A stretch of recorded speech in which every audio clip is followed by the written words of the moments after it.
Hello viewers, आपका स्वागत है महाभारत की कुछ इंटरेस्टिंग स्टोरीज में। आज मैं आपको महाभारत के मुख्य पात्र अर्जुन के धनुष के बारे में बताऊंगा, जिसे जानने के लिए इस वीडियो के साथ बने रहें। अगर आप हमारी YouTube फैमिली का हिस्सा बनना चाहते हैं तो नीचे दिए गए लाल सब्सक्राइब के बटन को प्रेस कर दें और साथ ही साथ नोटिफिकेशन आइकन प्रेस कर दें ताकि मैं जब भी वीडियो डालूं आपको वो वीडियो मिल जाए।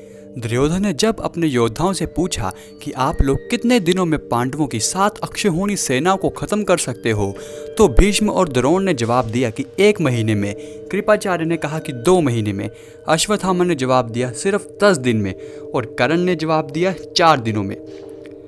आपका यह जानना भी आवश्यक है कि पांडवों के सर्वश्रेष्ठ योद्धा और प्रभु श्री कृष्ण के मित्र अर्जुन को गंभीर तपस्या के बाद महादेव ने उनको प्रचंड अस्त्र मिला था, जिसका नाम था पशुपात अस्त्र।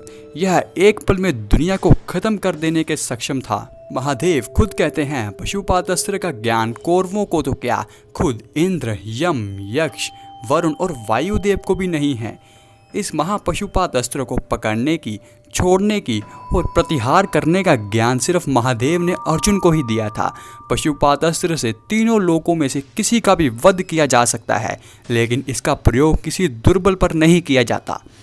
जब युधिष्ठिर ने अर्जुन से पूछा कि तुम कौरवों का संहार कितने दिनों में कर सकते हो, इस पर अर्जुन ने कहा कि जब श्री कृष्ण मेरे साथ मेरे रथ पर बैठे हैं, मैं चाहूँ तो तीनों लोकों में एक ही क्षण में प्रलय ला सकता हूँ, भूत, वर्तमान और भविष्य का भी नाश कर सकता हूँ। महादेव के साथ हुए द्वंद्व के पश्चात उन्होंने मुझे पशुपात अस्त्र दिया है, जिसका उपयोग महादेव युग के अंत में विध्वंस करने के लिए करते हैं। इसका ज्ञान मेरे अतिरिक्त ना तो भीष्म और ना ही द्रोण, ना ही अश्वत्थामा और ना ही कर्ण के पास है। अब तो आपको पता चल गया होगा कि एक दिन की भी नहीं बल्कि एक ही पल में अर्जुन महाभारत का युद्ध खत्म कर सकते थे, पर उन्होंने पशुपात अस्त्र की संपूर्ण शक्ति इस्तेमाल करने की बजाय अपनी विद्या का इस्तेमाल किया था और अपने से कमजोर किसी भी महाबली पर महाशक्तिशाली अस्त्रों का प्रयोग नहीं किया था, और इन्हीं बातों के कारण वह महाभारत काल के सर्वश्रेष्ठ धनुर्धर कहलाए। अब आपके मन में यह प्रश्न जरूर आ रहा होगा कि आखिरकार शिव जी ने भला अर्जुन को अपना पशुपात अस्त्र क्यों दिया था। इसके पीछे भी एक कहानी है, चलिए मिलकर इस बात को सबके साथ साझा करते हैं।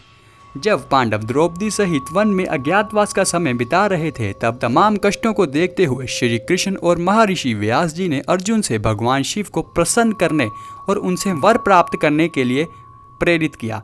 भगवान शिव जी को प्रसन्न करने का उन्होंने उपाय भी अर्जुन को बताया। व्यास जी के निर्देशानुसार अर्जुन इंद्रकील पर्वत पर पहुंच गए। उन्होंने जवाहटी के तल पर शिवलिंग का निर्माण कराया और उसी शिवलिंग की पूजा अर्चना करने लगे और तपस्या करने लगे। जब शिव जी को अर्जुन की कठोर तपस्या का आभास हुआ तो उन्होंने अर्जुन की परीक्षा लेनी चाहिए। वह एक दिन भील यानी शिकारी का रूप धारण कर अर्जुन के तपस्या स्थान पर पहुंचे। उसी वक्त अर्जुन के पास दुर्योधन द्वारा भेजा हुआ मूक नाम का एक राक्षस सूअर का रूप धारण करके वृक्ष को उखाड़ता, पर्वतों को नुकसान पहुंचाता वहां पहुंचा। उसे देखकर अर्जुन को समझने में देर नहीं लगी कि यह मेरा ही नुकसान करना चाहता है। उन्होंने तुरंत अपना धनुष और बाण उठा लिया। उसी समय शिव जी अपने गणों सहित भील का रूप धारण कर वहां पहुंच गए। उसी पल सूअर ने आक्रमण करने के लिए एक कदम आगे बढ़ाया। तभी भीलराज और अर्जुन ने एक साथ बाण छोड़ा। वह सूकर तत्काल ही मर गया। जब वह दोनों अपना तीर उठाने गए तो अर्जुन और भील रूप धारण किए शिव जी के सेवक के बीच शूकर को किसने मारा, इस पर बहस हो गई। अर्जुन को गुस्सा आ गया। वह बोले, मैं तुमसे नहीं तुम्हारे राजा से युद्ध करूंगा। यह बात जब भगवान शिव ने सुनी तो वह अपने गणों सहित युद्ध के लिए तैयार हो गए। दोनों में घमासान युद्ध हुआ। अर्जुन के बाणों से घायल होकर शिवगण चारों ओर घूमने लगे। फिर किरात वेशधारी शिव जी ने अर्जुन के कवच और बाणों को नष्ट कर दिया। तब अर्जुन ने भगवान शिव का ध्यान किया। तभी शिव जी भील रूप से अपने असली रूप में प्रकट हो गए। अर्जुन अपने सामने शिव जी को पाकर एकदम अवाक रह गए।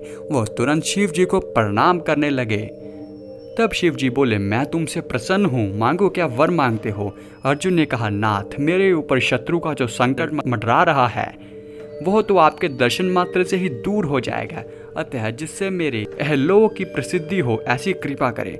शिव जी मुस्कुराए और अपने अजय पशुपात अस्त्र देते हुए कहा, वत्स्य, इस अस्त्र से तुम सदा अजय रहोगे, जाओ विजय को प्राप्त करो।